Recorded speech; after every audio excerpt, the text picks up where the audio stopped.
Hello everyone, happy November. Wedding seasons তো চলছেই, and তোমাদেরকে আজকে আমি একটা এত সুন্দর প্যান্ডেল দেখাবো যেখানে কিন্তু আমার নেমন্তন্ন ছিল, মানে আমার না, পুরো ফ্যামিলিরই নেমন্তন্ন ছিল আমার। আজকালকে কিন্তু একদমই বাড়ি থেকে বিয়ে দেওয়ার রিচুয়ালটা কিন্তু উঠেই গেছে প্রায় বললেই চলে।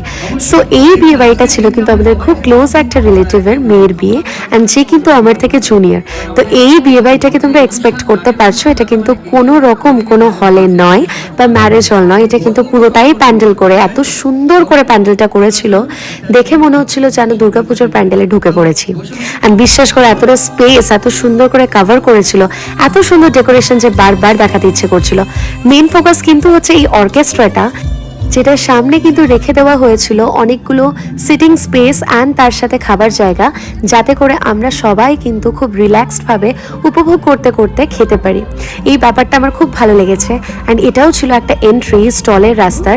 স্টলের স্পেসটা কিন্তু সিরিয়াসলি একদমই ভুলে গেছি রেকর্ড করতে। স্টলেও কিন্তু অনেক রকমের খাবার ছিল, লাইক পনির পাসিন্দা, তারপর দই বড়া, তারপর ফিশ চপ অ্যান্ড এভরিথিং। মকটেলসের একটা গোটা কাউন্টার ছিল। সো পুরোটা খেয়ে দিয়ে নিয়ে স্টল থেকে একদম ডিরেক্ট চলে গেলাম মেন কোর্সে। মেন কোর্সে ছিল হচ্ছে salad, fish cutlet and green chutney, যেটা তোমরা দেখতে পাচ্ছ। এরপরে পড়লো হচ্ছে রুমালি রুটি, তার সাথে ছিল মাটন তড়কা, তার সাথে ছিল হচ্ছে গলদা চিংড়ির মালাইকারি, কেসার পোলাও, অ্যান্ড তারপর দ্য রয়্যাল, সেটা হচ্ছে মাটন।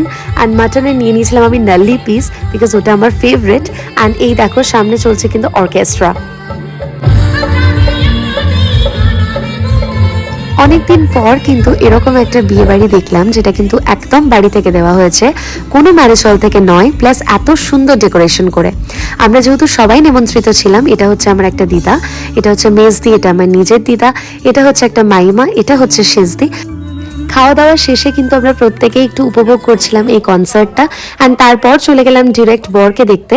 সো এই যে ইনি হচ্ছেন বরমশাই, যিনি কিন্তু অলরেডি ছাতনাতলাতে বসে গেছেন, অ্যান্ড আমরা তখন খাচ্ছিলাম যখন বর ঢুকেছে, তাই সেটা রেকর্ড করা হয়নি। যাই হোক, তো all the best for them, এইটা উইশ করেই কিন্তু এখানেই ব্লগটা শেষ করছি। স্টে টিউনড, আর অনেক ব্লগ আসছে।